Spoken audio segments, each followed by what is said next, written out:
Guys, for today's video, magluluto po si Mama Pearly ng pinakbet.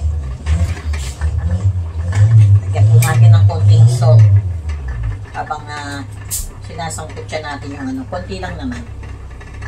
Yan, kasi titimplahan ko po yan ng bagoong. So yan, papakuluan ko muna at atin munang takpan. Ayan na guys, tuyo na po yung sinasangkot na natin na pot. Yan po ang sahog ng ating nilulutong pakbet. Nilagyan ko po ng konting mantika. Tignan nyo naman, konti talaga lang kaming magmantika. Iwas-iwas ng konti sa mamantikang pagkain. Ayan o, nachicharon na. So, ihulog natin ng gulay. Ganyan po, kung napapansin nyo, ibang style ko ng pagpapakbet. Yan po ang tinuro sa akin ng aking nanay noon. Napakasarap po ng ganyang klase ng pagluluto ng pakbet. Hindi nyo siya igigisa. Maliban dyan sa inyong sahog. Ayan. Tinimplahan ko na ng konting bagoong. At ihahalo-halo na natin ang mga gulay. Ayan. After nyan, nilalagay ko na po ang sibuyas kamatis.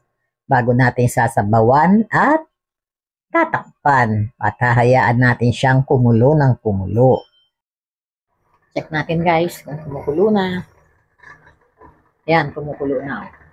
Diba kaya humahalimuyak po pagka ganyan. Nakasapaw lang ang sibuyas kamatis. Ayan. Ganyan po kasing pagluluto ng pakbet ang itinuro sa akin ng nanay ko. Ayan. Pero kasi nakakasanayan ngayon is gisa-gisa. Sa pakbet na to, sinapaw ko lang po ang sibuyas kamatis. Kaya, hindi po tayo gumamit ng bawang. Yan.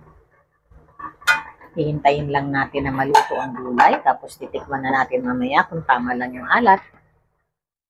Diba? Okay na, check ko na po kung pwede na. Wow! Bango! Wawa naman habi ko. Sa labas pa lang daw, naaamoy na niya. Gusto niya. Sabi ko, hindi pwede sa kanya ito may bagoong. Dapat daw pinaghango ko na siya. Iba kasi ang lulutuin para sa kanya ngayon is chicken. Bango! Tikman natin. Okay na.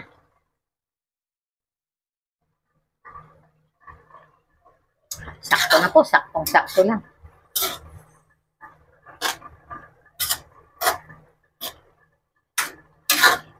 Pwede na, pwede na.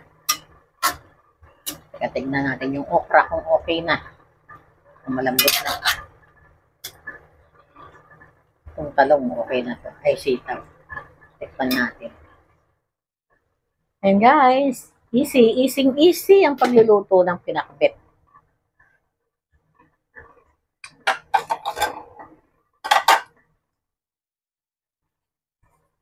Medyo kailangan pa ng konting lambot ang ating sitaw. Pagkayari niyan, okay na.